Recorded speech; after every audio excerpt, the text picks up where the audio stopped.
Welcome to Factory Sealed, limited edition, Limited episode edition. 1. It's the first episode, Dan.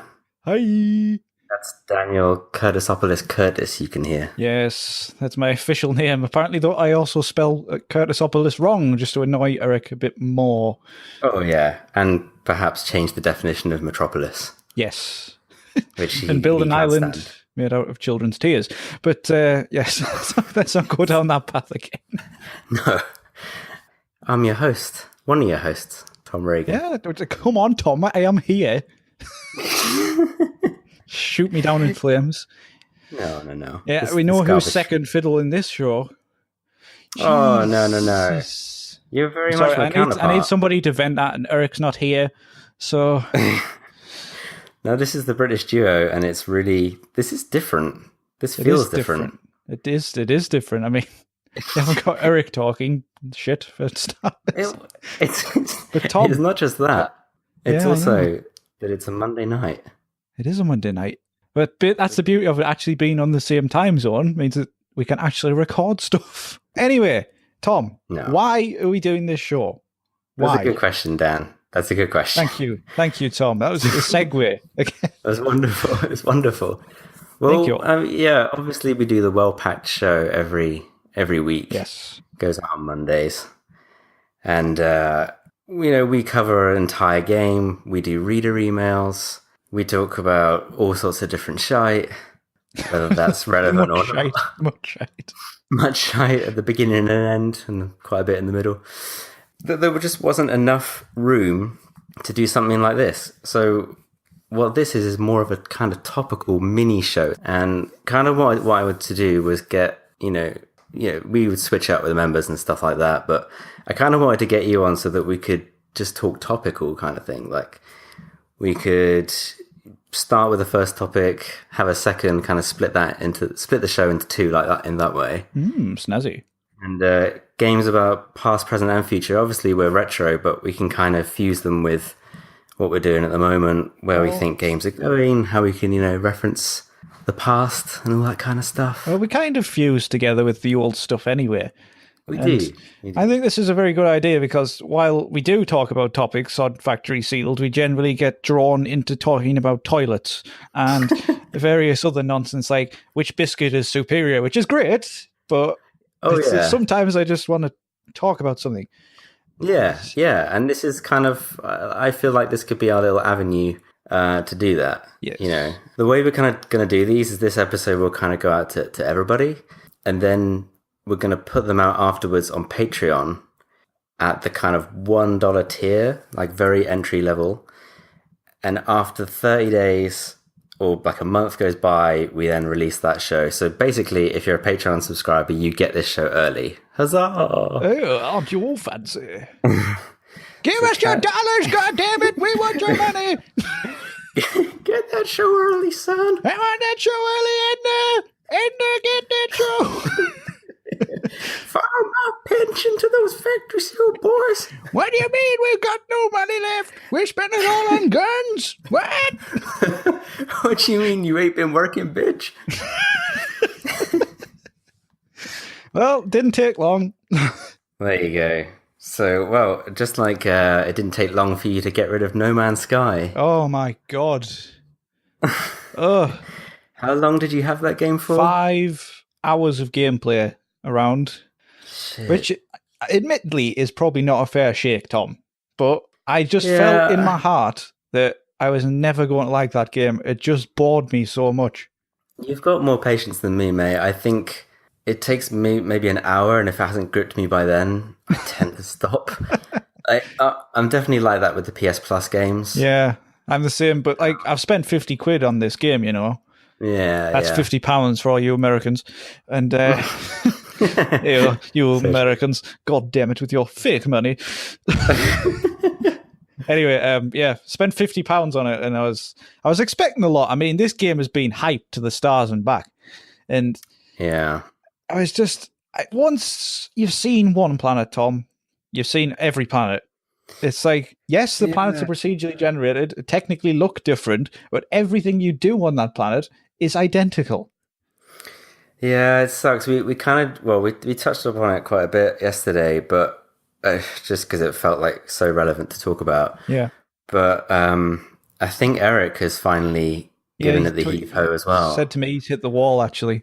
And here's the thing, because I was kind of in two minds as to whether I was going to take the jump and get the game. I feel like you were as well, Yeah. but that Eric did a very good job of kind of convincing, because he does that. Like, I feel like Eric is so good at selling a game to me. It's because he's a salesman. Yeah, he's clearly good at his job, because I think it was Adventures of Mana for Vita. I didn't have it yet, and he bought it, and every day he'd say something new about it and be like, "You got to get this game. Just buy it. Just get it. Just get It's it." more not kind of helpful advice, more relentless badgering until you get it. And just to shut him up, you've spent some money and get the game.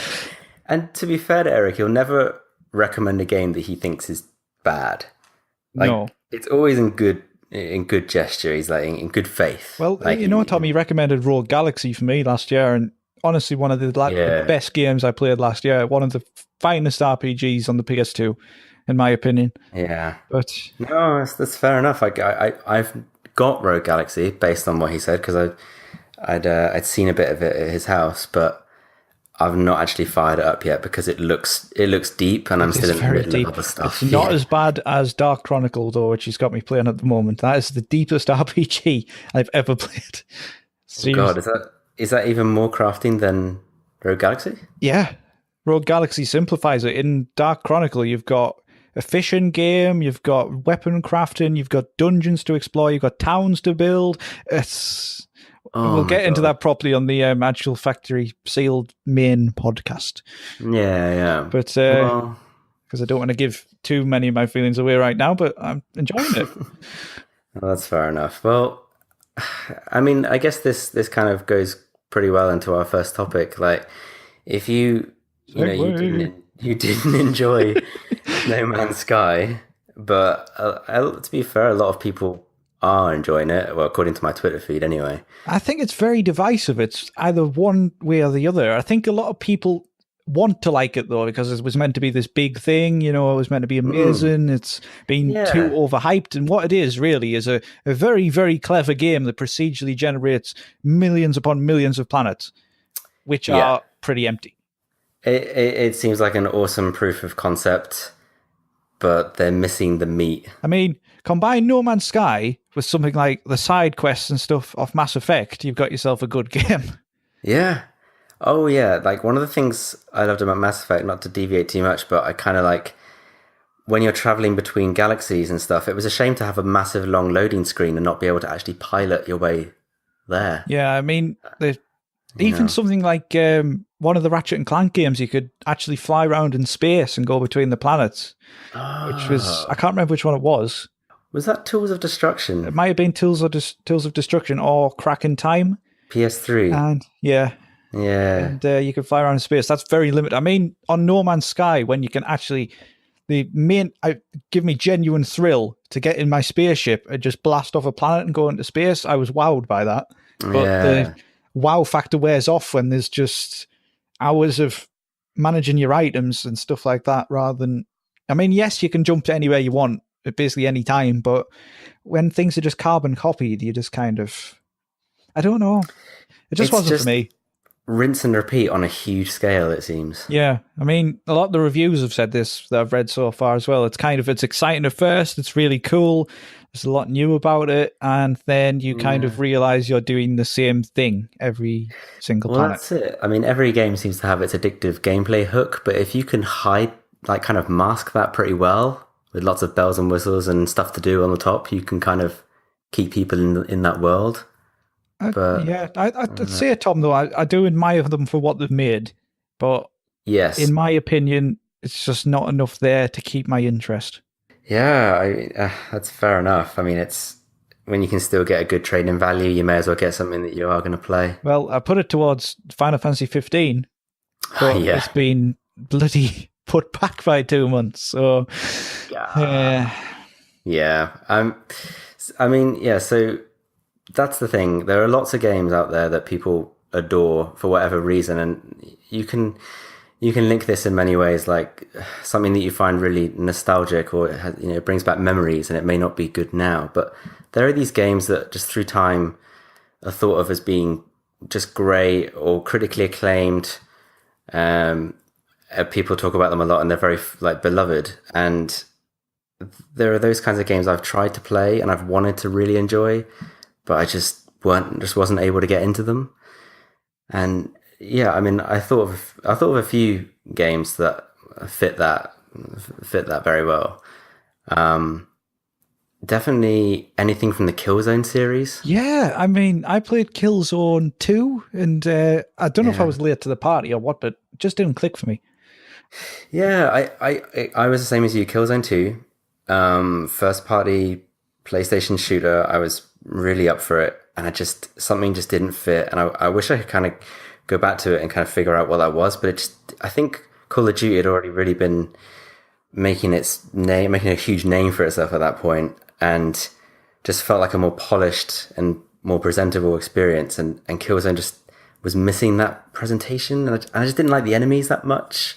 That one, it's the same enemy each time, right? It's like that race of people or whatever it is with the red eyes. I mean, I kind of got shooter fatigue in the PS3 era, and I started to appreciate more kind of out there games necessarily. Like, I love a good RPG, as you know, but I tend to I don't mind a first person shooter every now and again, but I don't want every game to be like that. I prefer something that's like innovative. Like, I loved the Tomb Raider on PS3 because it was new and exciting. I mean, it was kind of like Uncharted, but it had its own elements to it and stuff like that. I really liked that game. I mean, I'm really looking forward to Rise of the Tomb Raider. Finally from the PS4 after a year. Oh, I'm glad I waited around. Well, I wasn't going to buy an Xbox One just for it, but no, I'm looking forward to it. But yeah, any games that you've kind of wanted them to get their hooks in you and just hasn't worked. Deus Ex: Human Revolution. I've tried to play through that so many times, and I just keep hitting the wall. I don't know what it is. I've not played that one, but I've played the original Deus Ex. Yeah, that's even harder, I feel. Really? Just because, I mean, you're going back quite a bit further, and so you're kind of dealing with also the aged graphics and stuff. Yeah. So yeah, that was tough. But the thing that attracted me to Deus Ex was the RPG elements to it. Yeah, I mean, I love the premise. I think the premise of it's great and stuff. But when I was playing it, I don't know. A lot of people probably disagree with me on this, but I struggled to play it. I thought I was trying to play it on a stealth playthrough. Maybe I'm just crap, but I kept getting spotted all the time, and I didn't feel like it was anything that I'd done. And it just kind of. That's the worst. I ended up in a big firefight without much ammo because I was playing as a stealth build, and I was just like, you know what, this just isn't fun. No, that sucks. When the game like punishes you constantly and you're just not really sure why. I mean, that's a recipe to put it down and never come back. I hate when a game kills you when it's not a fault of your own. Like when you play something like Dark Souls, you know you've screwed up most of the time. Yeah. That game very rarely glitches, but chances are you forgot to block at the wrong moment and now you're dead, which is fair enough. But something where, for example, an old platformer where you just kind of jump, where you try to jump, you press X, you've definitely pressed X, but they don't jump. This happens all the time. Yeah. Old Crash Bandicoot. Without a doubt, that happened all the time. Oh, God. Or on Spyro, where you misjudge a glide and you fall off a cliff. Yep. Definitely, I can definitely relate to the Crash one, like the ones where you're running towards the screen and having to jump into pillars in the middle before jumping onto the other side. Yeah, it takes a lot of practice to get that down. Exactly, like timing to, I don't know, it doesn't feel right, but once you nail it, you've got it. It's just odd. I mean, let's not forget the original Crash Bandicoot. You had to collect the gems. You had to get through the level without dying and get all of the boxes. It's impossible. Yeah, or even level 1 is rock hard. It is, and you get the 3 things to actually get to the bonus stage, and then only when you get to the bonus stage, I think, can you save game, or is that right? Yes, or at the end of the level as well. Yeah, but you only get one go at the bonus stage. If you fall, you're done. Yes. You don't go back. Yeah, and it brings you into a side-scrolling thing, but it's on a 3D plane, so you can easily fall. Yeah, just press down slightly and you're on. God. No, as a kid, I just sucked at that first game so badly. Yeah. But Another more recent game that I couldn't get into, Tom, though, was Dishonored. And uh, I don't. How do you feel about this? Because for me, Dishonored, yeah, the first time I picked it up was when it was free on PS Plus. yeah, And it looked cool. There was so much promising about Dishonored, but I think I played it, I'm not kidding, maybe 20 minutes. I probably did not give that a fair whack, I'll say that. I've first played and all the way foremost. through it, so I did. Wow, okay. And I don't know. It feels like everybody thought it was like the most amazing thing in the world, you know. And for me, it just didn't click again. Maybe I'm just really bad at stealth games. Metal Gear Solid and stuff I can play, but Dishonored, I just kind of try to be stealthy again, and then by the end, I just end up going all guns blazing and stuff like that. I don't know, the powers in that were a bit overhyped as well. I mean, it was cool that you could teleport, but I wanted to teleport onto the roofs of houses all the time and stuff. You could go on certain ones, but you couldn't go on all of them. It wasn't a true sandbox. It had paths, but I was kind of wanting more of an open world structure where you could do what you want, and that's not what it was. Did it promise that on its... It didn't, but that's what I wanted, and I'd be damned if I don't get what I want. Damn straight. That Final I Fantasy... demand games to cater to my whim. Well, I mean, did you ever like the... Were you ever good at the Splinter Cell games, stealth-wise? I haven't really dabbled with Splinter Cell much. They're tough. Yeah, they look it. Yeah, they can play be the demo back in the day. They were pretty cool on the original Xbox, graphically. I hate to say this, but Final Fantasy 13 is on my list. Sacrilege. I think I got about 10 hours into it on Xbox 360, and then a year later I bought it again on PS3, and I got to the same spot again, just by coincidence. It's not because there was a specific boss I couldn't beat or something I found particularly challenging, but I just couldn't get past that. It was so linear, and I loved the battle system, but everything else I couldn't get on with. I didn't care about the fal'Cie. I'll give you this because it is one of the most divisive Final Fantasies in history. Thank you. I liked it. Mm-hmm. I played through all of it, and it takes a good 30 hours, but once you get to the section where the game opens up and you can explore and stuff, it's really, really fun. Yeah, I've heard that. I think what put a lot of people off about 13 is the linearity, but if you really, really, really, really think about old Final Fantasies, how much freedom do you have at the start? True. I mean, the whole first disc of 7, for example, is you're just kind of moving your way through Midgar, right? Yes, and even Final Fantasy 8, you go on a path. You go from Balam, you go to Dollet, you go back to Balam, and you're still on a path. Yeah, yes, you have the illusion of exploration. You can, in theory, explore the world map, but you are confined to that area of the world map until you progress the story to a certain point when you unlock new items. This is what annoys me about 13, though, because people said that it did feel a bit like a corridor compared to the others because you didn't have the world map, but so did 10. Yes, that's true. And so the 12 was quite open because that was an open world one. But yeah, the 13, because you had that linearity corridor until you reach Grand Pulse where the game opens up vastly, that's what put people off. They were like, oh, I hate this because it has the linearity. But in my opinion, that is still a similar structure of older Final Fantasies. True. I think if you're going to go down that linear/corridor route, have a really good story. Yeah, the story was a bit confusing. Yeah. You want to play 13.3 when Lightning literally ends up fighting God and remaking the world. It's just mental. Is that Lightning Returns? Lightning Returns, yeah. The one with a really un-European box art because it's just really graphic-y rather than just having the logo on the front. Yeah, I love those on the Final Fantasy box art, but I don't think they're doing it for XV either. No. That's 15 in Roman numerals for all you young'uns out there. Crazy cats. You learn things on this show. Yeah, it's an educational lecture as well as a It's like the opposite factory sealed. You learn things and your brain doesn't dribble out your ears. Well, I can understand, Tom, why you didn't like Final Fantasy 13. I can.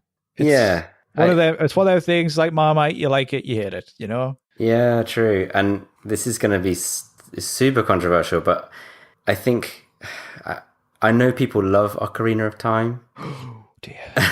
They love it, and Oh dear. and I think it's great. You think it's great, and I can't not think it's great. I think if you could even grade games objectively, it has to be there. It spawned so many, it inspired so many other games after it that I do enjoy. So I could never say that I didn't love it, or that I didn't think it was good rather. But when I was playing it for the 100th episode, I wasn't loving it. I have to admit, I found it a real struggle. I just wasn't enjoying myself with it. I don't like the whole silent protagonist kind of thing. I know Link is Link, and this goes back years and years. And I know I'm in a huge minority, but I don't think the Zelda series in general is just not for me. Really? And I wish it was. I really wish it was. I really like a Zelda game. I feel they're very inventive. I can understand Ocarina of Time to an extent. Obviously it's one of the greatest games in history. It is ranked constantly as that. But if you come into it from, for example, if you came into it now, you hadn't played it before, you didn't grow up with an N64, which I didn't, but I can appreciate because I like other games in the series and I understand the limitations of it. But if you don't, then you're not going to enjoy it because it can be a slog. It's not obvious all the time what you're doing.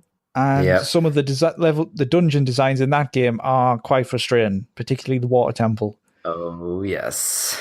So I think, I can't say anything more because I would just be lynched. But you're going to be shot down in flames here. So I'm going to stay away from that one. Everybody grab your pitchforks! It's the same with Portal. Really? People love Portal. They absolutely adore it, and it's because you have to think, Tom. Yeah, I like to put my brain away sometimes when I'm playing a game. You know what? I think me and Eric once did the co-op on Portal 2, and we somehow got through it. Wow, I would love to have seen a video of that. I think we might have to redo that because that would be. I've certainly played through it with someone, so I assume it was him, and. I don't know how we did that. Maybe we were cleverer when we were younger and we got thicker as we worked. Wow. But I don't know. This again, for me, Tom, comes down to puzzles and games. If a puzzle mechanic sometimes can be so genuinely baffling that you spend about half an hour looking at it without any idea what to do. Grim Fandango comes to mind. Yeah. Oh my God. Let us not forget when you had to get the dog tags off the corpse, to get the thing off the guy, the turkey baster off the guy, to get the dishwater to make some guy ill. Oh, how obvious. Thank you so much, Tim Schafer. Yeah.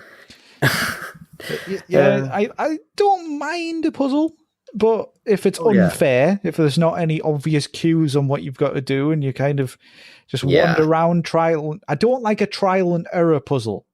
Where you kind of have to try different sequences with no rhyme or reason to them. No, that's dumb. There's got to be some logic in there to make you feel kind of satisfied that you got there on your own with your own brain. But with Portal, that's what it's like. So why don't you like it? I don't know. I just I think I need to try it again. Actually, it's only 4 hours long. It was one game I tried. If you can get once you get properly into it and GLaDOS starts going mental and and it's just so cool. That's one from my list that I think it deserves a second shake, whereas the others I've tried and I just couldn't get on board. That's fair enough. Yeah. But any others that you loved that you couldn't get into?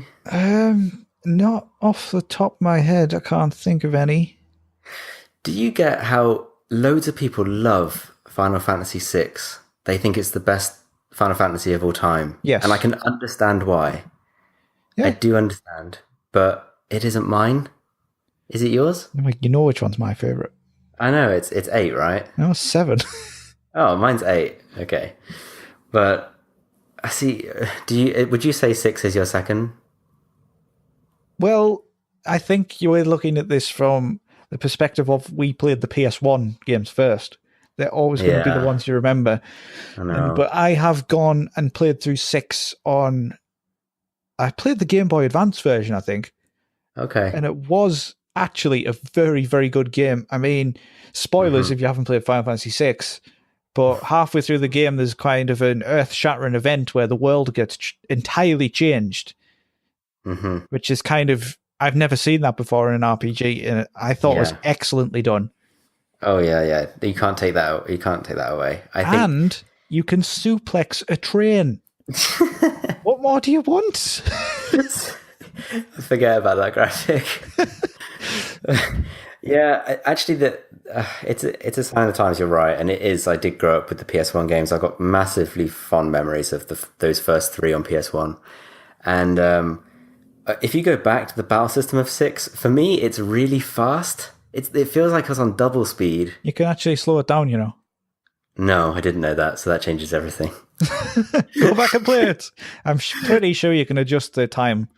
Jeez, I'm going to have to get back on that. Yeah, always look in the options, Tom. This is why, as an invert gamer, I always know things, because I have to go into the options and look at the options to find the invert controls. I go into options often, but for some reason I didn't on this game. But I did for other Final Fantasies, like the memory thing, like so the last move you did. Yeah, and of course changing the window color on Final Fantasy VII. Oh, yes. Making it garish pink with hints of red and green and blue. Pressing select to get the help menu up is pretty useful at times. Yeah, getting so you can actually see where the exits are. Yes, oh god. Yeah, absolutely. Well, yeah, speaking of PS1 Final Fantasy games. Man, you are the master of segues. This brings us neatly onto our second topic, which is with the mini NES just around the corner. I'm wondering what we would put on a mini PS1. Mini PS1. Yeah. And I'm sort of saying 15 games, not 30. I think there's 30 on the NES. Yeah, there's 50 on the Mega Drive. Yeah, let's suppose that there was some kind of size limitations and stuff, and these were big-ass games, so let's keep it at 15. What would you say are the must-haves that you would have? And bear in mind, it's probably a good idea to have a good spread of genres on there. Yes. I'm thinking you would probably have to have a Tomb Raider. Yes. Which one, though? I've got Tomb Raider 2 on mine. Maybe the original.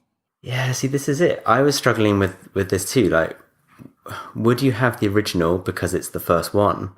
Or would you have the slightly better sequels, like better in terms of gameplay, maybe slightly more fleshed out stories? How do you know you didn't finish it? Good point. Still a sore point. Actually, I finished all of that game and nobody else bothered. I finished it. No, I haven't finished it before. I got really far before. I finished the first one, which I think is probably harder. I even killed the rock hard last boss. You have to fight a dragon. Is that Jeeves? Yeah, lock him in the freezer. I think you would have to have Tomb Raider 2 purely because you can lock the butler in the freezer, and that's the most memorable thing about Tomb Raider 2. Yeah. Well, so we got Tomb Raider 2. That's a good choice. Yes, that's got to be on there. Now, which Final Fantasy would you have? I did have to go with 7. I think 7 but 8 and 9 are so good. I know. I just went with 7 because it was seminal, and it's iconic to the PlayStation era. That game, isn't it? It really is. It really is. Yeah, it's what got a lot of us into JRPGs. Funnily enough, Tom, you know what? Right, my dad bought that game for himself, and oh no way. And I kind of just booted it up one day, thinking, "What the hell's this?" And that is where my love of RPGs come from, because I just put that game in and started playing it. Wow. No idea what was happening, didn't know anything about battle systems and stuff like that, and just figuring it out as I went along. I mean, somehow I played through most of Final Fantasy VIII without figuring out how the junction system works. So, oh god, that's crazy. Yeah, I know. But yeah, my brother bought Final Fantasy VII. It wasn't me. He just passed it to me when he got stuck. Oh, I used to just watch him play it, and he got as far as the Midgar Zolom, and then he stopped.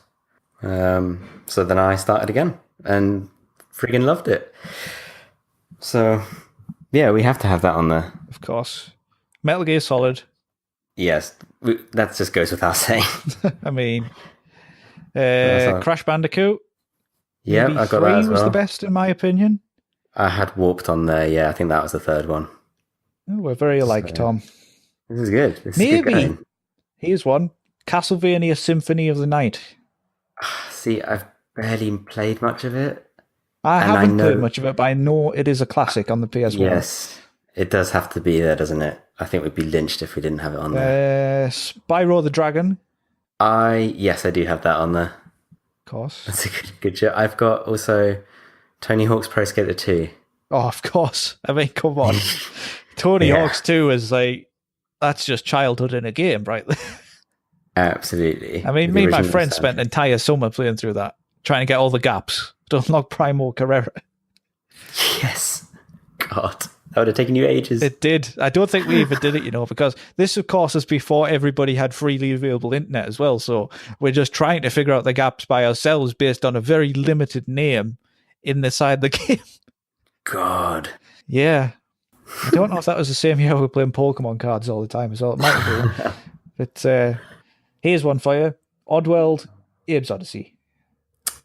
Yes, I've got that as well. You have fine taste, Mr. Yomas. This is good. There are a few that I think I'm going to have that you don't, but we'll get there.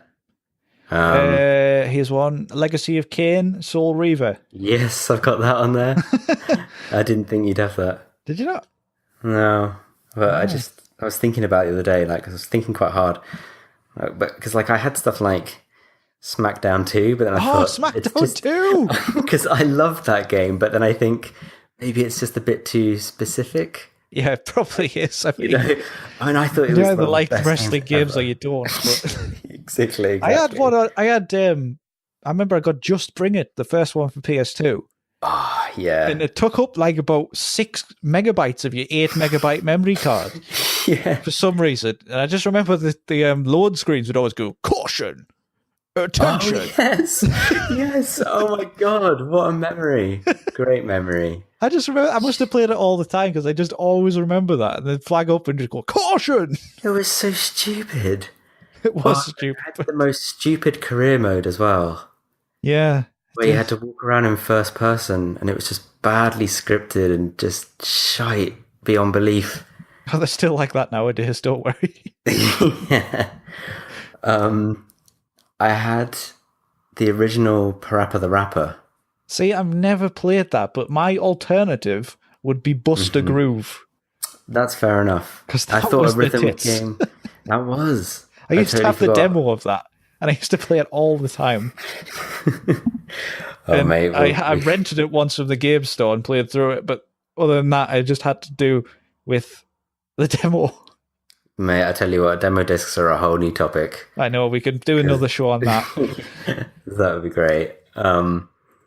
Yeah, I mean, so yeah, either or, like a rhythm game that's PlayStation orientated. I think of Prapper, Jammy Lammy, or Buster Groove for sure. How could we forget about Nobody Can Stop Mr. Domino? Exactly. That's another demo I played loads of for no reason. Me too. I'm kidding, that shouldn't be on. No. We'll pass on that. I don't think this should necessarily be on, Tom, but did you ever play Apocalypse? I didn't. Did it have an orange cover? Yes. It was it was based on a Bruce Willis film that didn't exist. I mean, it's like it's like Armageddon. But, Okay. And it's made by Neversoft, who made Tony Hawk's, but it's called Apocalypse, and I always used to get the two confused. Jeez, I never played that. And it was, I just have fond memories of playing it, and oh, fair play. Why not? yeah, Why not? Get it on there. That probably runs in parallel with one of my selections, which is Bishy Bashy Special. what the hell is Bishy Bashy Special? I was kind of banking on you knowing that. No, I've never heard of that one. It was a crazy Japanese game with 100 mini games on it. But it was so 100 really games good. in one. Yeah, but it was lots of like button bashing and kind of Mario Party, All right. but the PlayStation version. I think you'd like it, but maybe not. It was. I also had Crash Team Racing Oh, of course. because kart racers, and it's the best kart racer. So It is. We've disputed this in the podcast. we have. What You could about do- Command and Conquer Red Alert. Do you know what? It worked pretty well on PlayStation, I remember it being really good. especially with the link up. If you had 2 PlayStations and 2 TVs. Yeah. We didn't have that, but take a PlayStation Imagine to looking someone's round house. one of those old TVs to your friend's house. And you put your back Such out. dedication. Yeah. Did you ever play Retaliation? Retaliation. Command and No. Conquer Retaliation. It was basically the same, but had a couple of different like troops and buildings and stuff. Very similar. Wasn't popular. Oh, Red Alert's the one. oh, I've got one. Die Hard Trilogy. Yep. All day. The demo for that, all day. I actually had Die Hard Trilogy. I didn't buy it until way later. I did my The friend demo. lend it to me. One of my more obscure choices, Tom, is it's kind of like 3D Streets of Rage, and it's called Fighting Force. Yes! Fighting Force is on mine! Wow! I love Fighting Force. It was I so- believe, right, funny story, I went round my friends to play that with him, and he gave me chicken pox while we played. Well, I still Amazing love that it. you- That game was Amazing that you great. remember that. Did you ever play the second one? Yeah, it wasn't as good. No, it sucked. It was completely different. I really enjoyed that. It was really good. And you could like pick up a gun, fire a couple of bullets, and then throw the gun at them. Yes, it was great. And you could pick up bins and hit people with them and stuff. It was And just, pick up car engines and stuff. oh, it was awesome. It was really We good. need to play that. We'd need to play that for the podcast. If we can get that on a net play somehow, Oh, anyone knows how we can I'll do travel that. down to London to play that shit. Good man, good man. It reminds me a little bit of the Bouncer for PS2. I haven't played that. Okay, you'd like that. It's basically the same thing, but Right. PS2 graphics. So you probably like I mean, I would love a 3D Streets of Rage. I think it would be great. it. It's about time, isn't it? Yeah. I mean, God, fire that cannon, Sega. I mean, come on. I would love that game. just Tom, to be remade. I've talked about it many a time on the podcast, but did you play a have. Future Cop? Oh, Future Cop LAPD. Yes. Yes, kind of isometric-y. Yeah, but Yeah. you were these mech things that could turn into police cars and then turn back into mech things. Do you know what? I think I've only played a demo. So I never really got around to See, playing I the had full the game. demo and played it all the time again. Oh, okay. I have another one I've rented. Nice. But it was kind of tactical as well. It was a tactical game as well, you see. Yeah. Had You kind of had to strategy manage everything while you were playing it. to it. Oh. Oh, here's one. One of the Gex games. Enter the Gecko? Or I would Gex say a 3D? deep cover gecko. Oh, Deep Cover. I don't remember that one. Yeah, it was. Funnily enough, have you seen Red Dwarf before? Oh, yeah. Danny John Jules, who plays the cat, voiced Gex in Deep Cover Gecko for European markets. Oh, what? I never knew that. Yeah, Wow. but it was a different guy in America, so he says different things in either version depending on which one you're playing. That's weird. That's a good piece of trivia for you.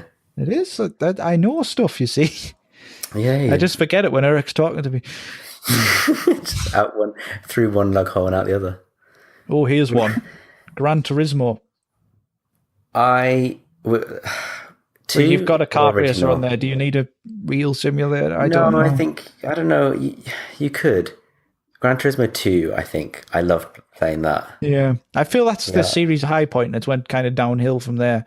Yeah, I I mean, agree. I'm not into racer games, but I've heard No. from people that they haven't been as good.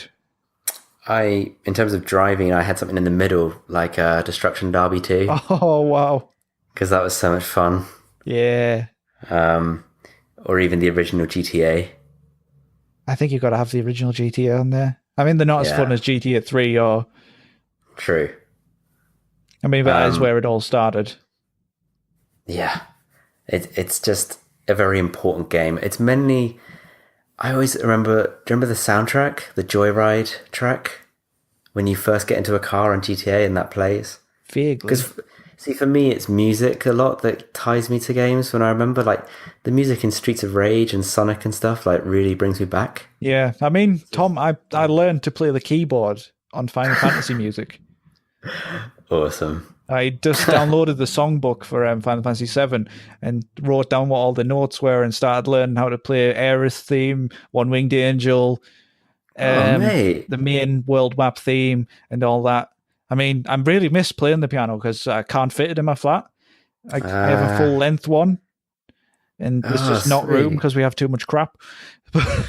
Oh man, that sucks. Yeah, pianos do take up a lot of room.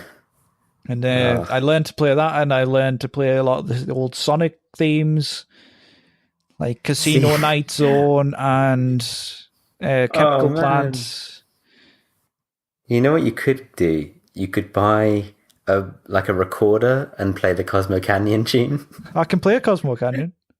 Oh mate, I'd love to hear that. I used to be able to. It's been a while, but Bit and rusty. yeah, and what else? I used to really enjoy playing the Trino theme of Final Fantasy 9.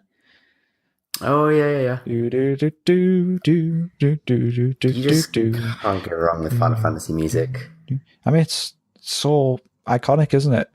I really want to go to one of those Distant Worlds concerts. Oh, that would be so cool. Yeah. I watch the I quite often watch the Nobu Matsu with the Black Mages. Oh yeah. Uh, Yeah. That would be.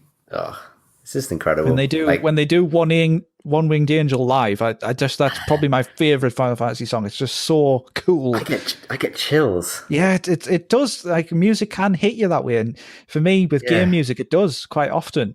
Yeah, it's great. It's great. It's like no other kind of art form. It can do that weird thing where it's just a piece of music and it just takes you right back into that moment.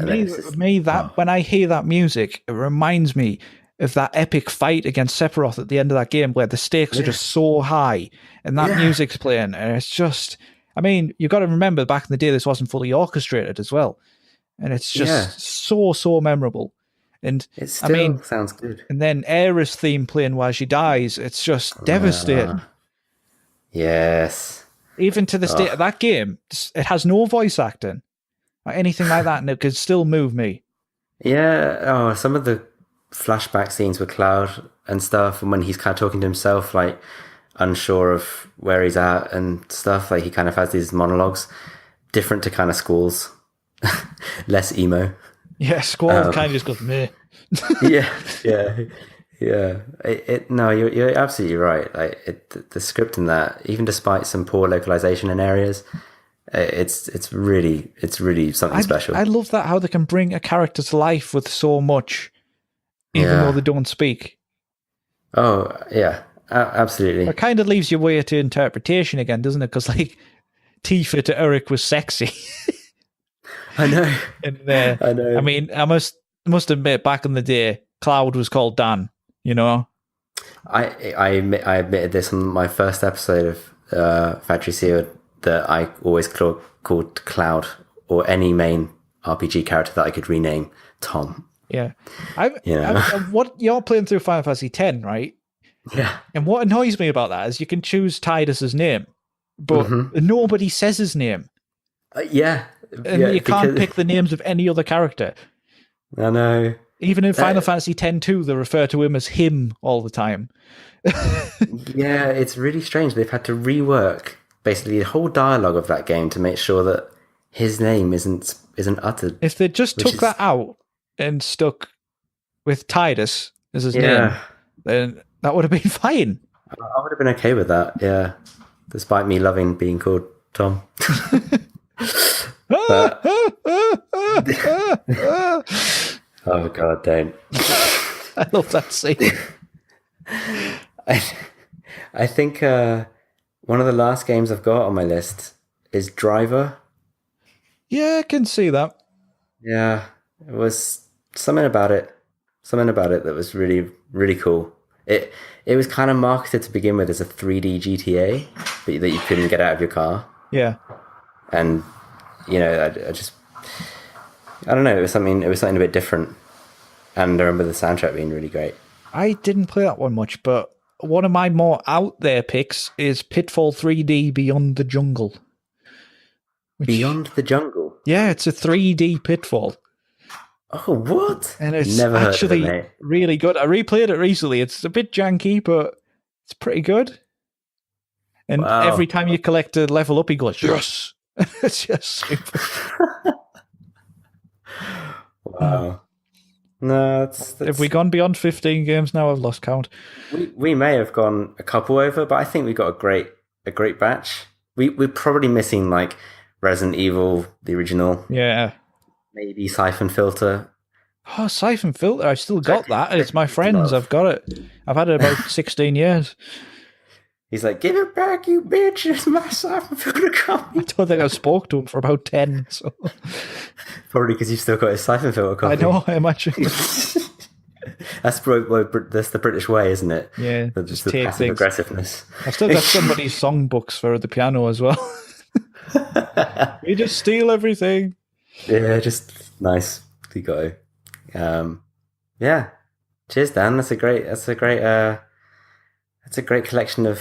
I'd love it if they did a PS1 Mini. I mean, I might not buy it, but I think it would be cool if it could get into the hands of people that, didn't know much about PlayStation in many years' time. Yeah. I was thinking about this though, Tom. I mean, a lot of the PS1 games are freely available on the PSN if you've got a PS3.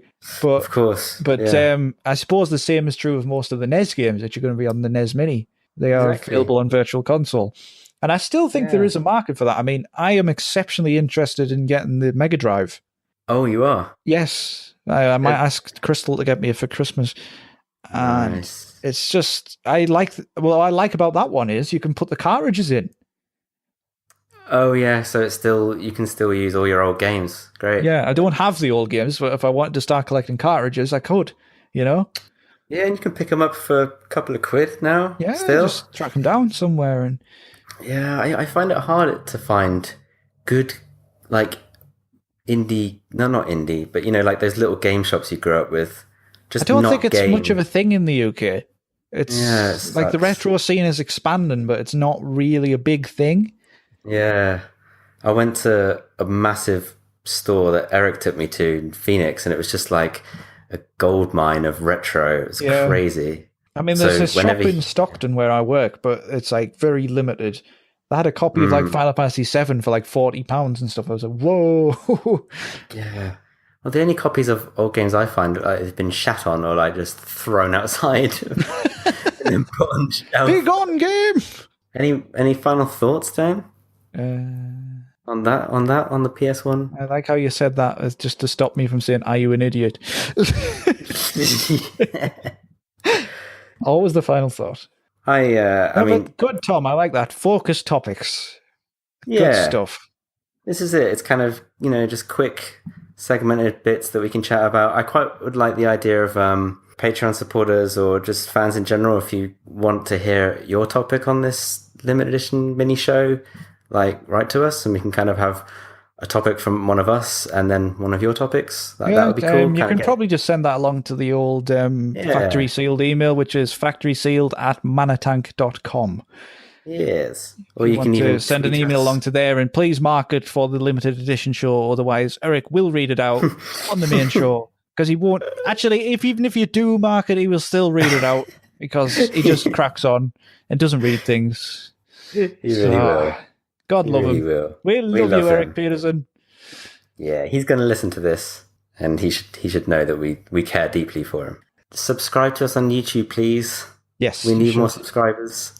I can't give out a URL because we just don't have one yet. We will get one soon, I think, when we get to 100 subscribers. Yes, once we do more videos. This show will be put up on YouTube, right, Tom? Yes, correct. So you can listen at your leisure on YouTube, but this show, again, will be exclusive to Patreon reward people, first of all. Even if you donate $1, though, you will unlock access to this show, and then after a month, we will put this show as public. So exactly. You want to hear me and Tom talk nonsense for half an hour? I feel like this show is worth $1. I think it's okay. Maybe. Maybe 50 cents. Yeah, maybe. That's not stretching too much. Worth a nickel on the ground. Yeah. And of course, you can catch the main podcast, Factory Sealed, by iTunes, factorysealed.com, or you can catch us on social media, factory_sealed on Twitter, or facebook.com/factory sealed. Fantastic. And thanks, Dan. No problem, Tom. I enjoyed it immensely. It was lovely. Great. Well, see you next time. Bye.